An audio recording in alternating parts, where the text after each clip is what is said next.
Vós na verdade chorareis, e vós lamentareis.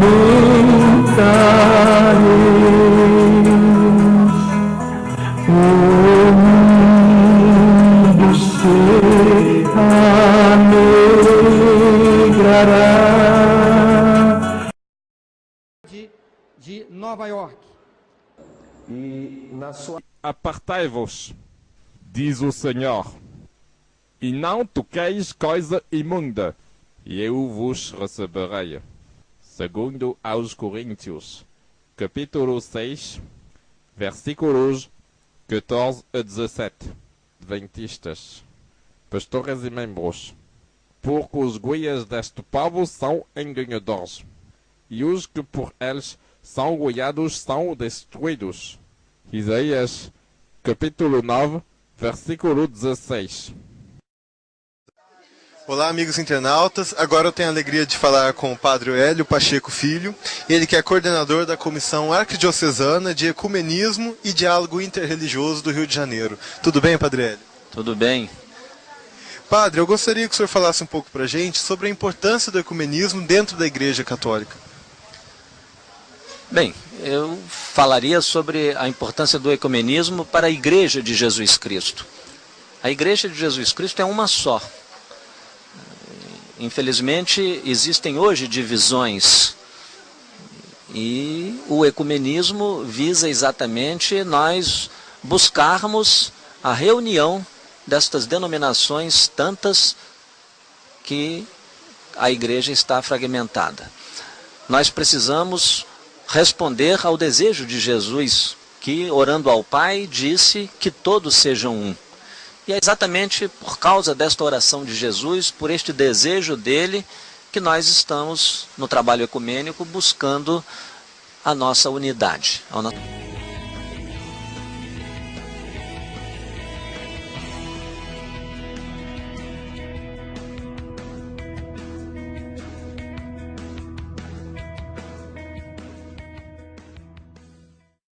A Secretaria de Direitos Humanos instalou hoje o Comitê de Diversidade Religiosa. O objetivo é facilitar o diálogo entre representantes de diferentes religiões e entre pessoas que não têm religião.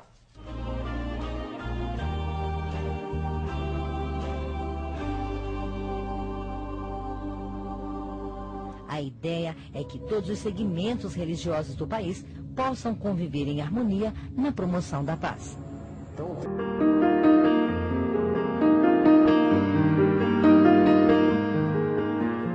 Coisa acontecer.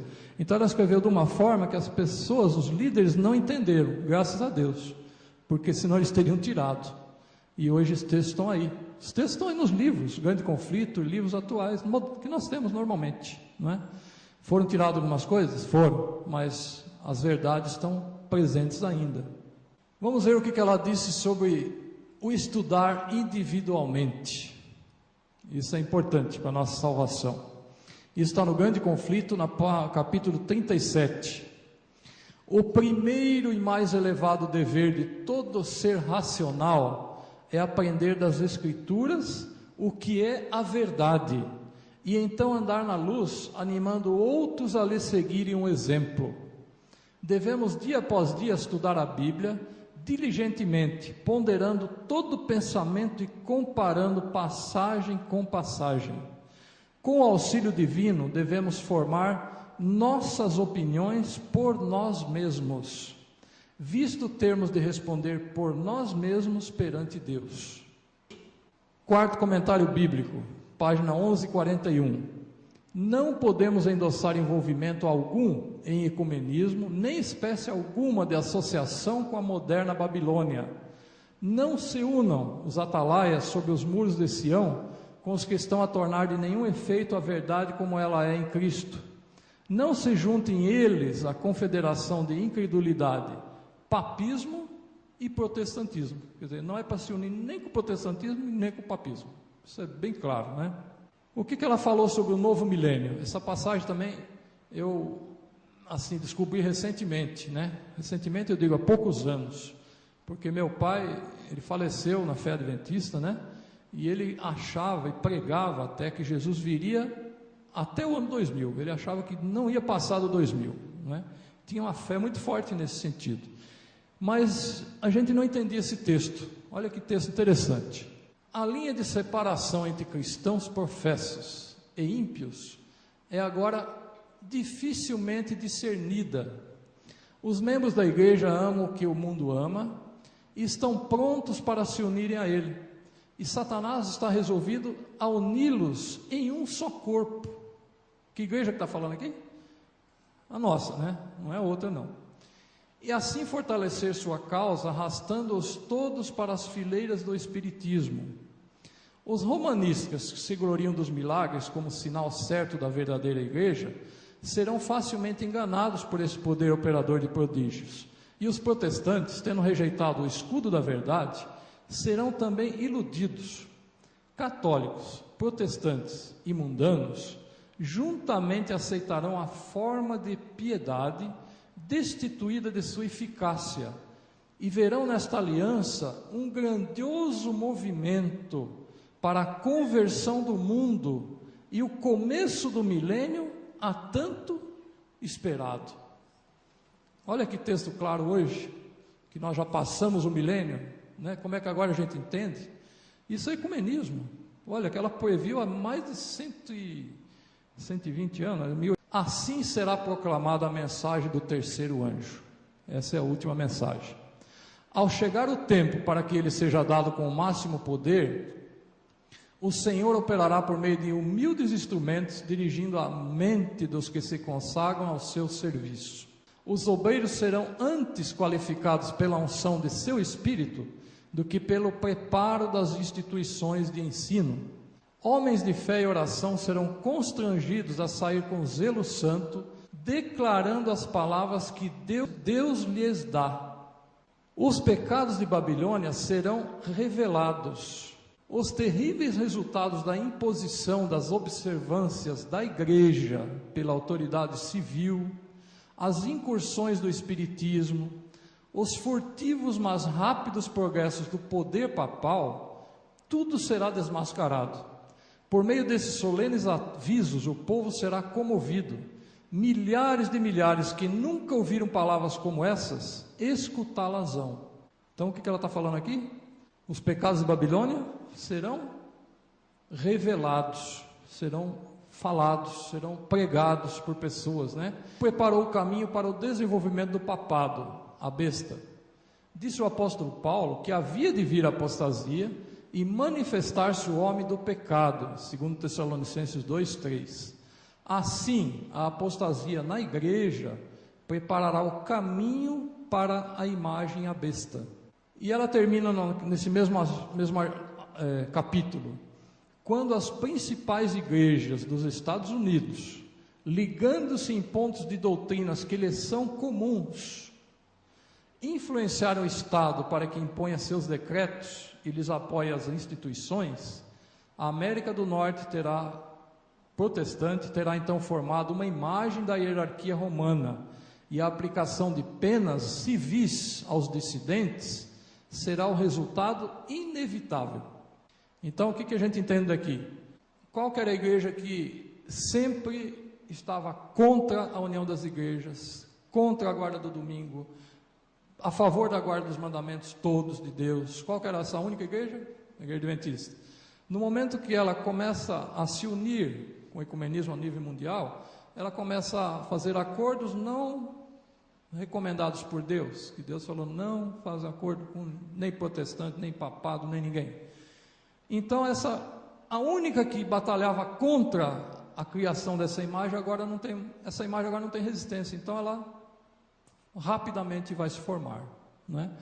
E as igrejas são com sede nos Estados Unidos. Esse é o sinal para nós, a imagem à besta. Será que ela escreveu sobre sair das igrejas? O que os irmãos já leram? Eu achei esse texto aqui muito forte para nós. Primeiros Escritos, página 261. Isso é futuro, né? Presta atenção no contexto, porque alguns falam, não, esse texto aí, irmão, está fora do contexto. Não. Chegam nas suas casas, pegam isso, pegam o livro, leiam o contexto, né? Tem muita gente que lê um texto da Bíblia e não lê nem o lê só a primeira parte do versículo, não lê a segunda, porque a segunda vai contradizer o que ele leu na primeira. Então leia o texto, leia o contexto, leia tudo. Quando alguém te der um texto, leia o contexto do capítulo da Bíblia todo, para saber se aquilo está dentro do contexto ou a pessoa está querendo te induzir a pensar diferente, né? Não acredite, leia isso aqui. Vi que Deus tem filhos honestos entre os adventistas nominais e as igrejas caídas. E antes que as pragas sejam derramadas, isso é futuro ou passado, hein? Futuro, né? Praga não foi derramado ainda. Ministros e povos serão chamados a sair dessas igrejas e alegremente receberão a verdade. Satanás sabe disso. E antes que o alto clamor da terceira mensagem angélica seja ouvido, ele suscitará um excitamento nessas corporações religiosas, a fim de que os que rejeitaram a verdade pensem que Deus está com eles. Ele espera enganar os honestos e levá-los a pensar que Deus ainda está trabalhando pelas igrejas, mas a luz brilhará e todos os honestos deixarão as igrejas caídas e tomarão posição ao lado dos remanescentes. Não tem nenhum texto no Espírito de Profecia, pode ler, eu tenho o CD com 66, tenho o CD do inglês, tenho quase todos os livros do Espírito de Profecia, já li quase todos, não digo todos, mas não tem nenhum texto que garante a salvação para a igreja, mas o remanescente da igreja tem muitos textos. O remanescente da igreja adventista, para esse tem muitos textos, não é? Então esse é um deles. Mais um texto aqui, será que ela falou algo sobre sair de Babilônia? Babilônia a gente sabe que é confusão, não é? Será que ela escreveu alguma coisa? Pouco tempo atrás que também eu consegui entender ele, eu não entendia. Assim será proclamada a mensagem do terceiro anjo. Essa é a última mensagem. Ao chegar o tempo para que ele seja dado com o máximo poder, o Senhor operará por meio de humildes instrumentos, dirigindo a mente dos que se consagram ao seu serviço. Os obreiros serão antes qualificados pela unção de seu espírito do que pelo preparo das instituições de ensino. Homens de fé e oração serão constrangidos a sair com zelo santo, declarando as palavras que Deus lhes dá. Os pecados de Babilônia serão revelados.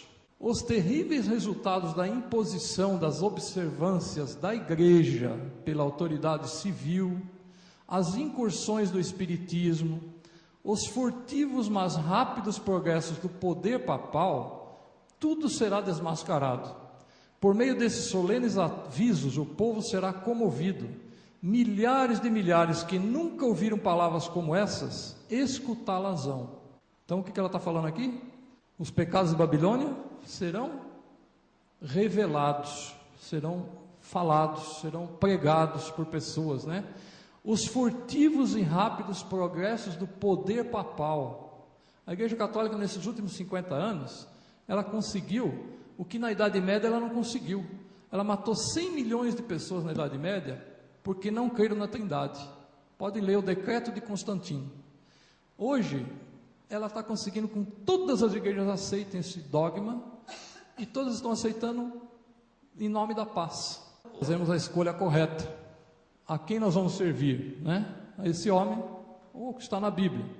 E um conselho muito sábio está em Jeremias 6,16, que diz assim: assim diz o Senhor, ponde-vos nos caminhos e vede, e perguntai pelas veredas antigas, qual é o bom caminho?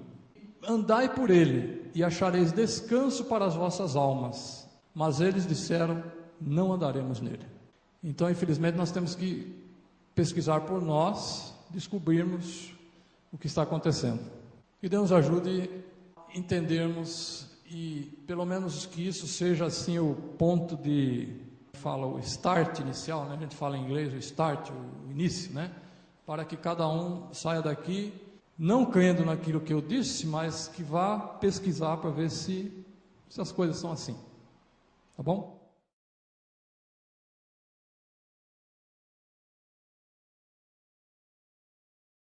Está em Êxodo capítulo 20, a partir do verso 4, que diz o seguinte: não faça imagens de nenhuma coisa que há lá em cima no céu, ou aqui embaixo na terra, ou nas águas debaixo da terra.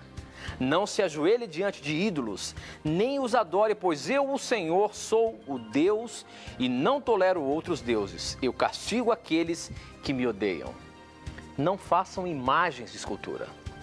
Porque veja bem, na lei de Deus, ele diz que não é para você fazer. Isso nos mostra que Deus, em nenhum momento, ele é contra a arte em si.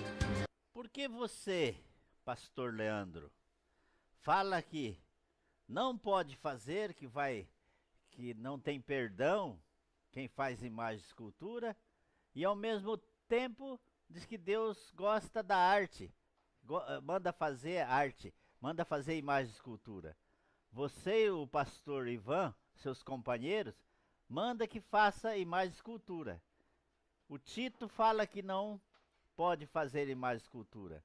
Você fala que não pode e ao mesmo tempo fala que pode. Por que dois caminhos, duas interpretações? Deus falou não pode fazer e você diz que pode. No versículo 29 ele diz assim: sendo, pois, geração de Deus, não devemos pensar que a divindade é semelhante ao ouro, a prata ou a pedra, trabalhados pela arte e imaginação do homem.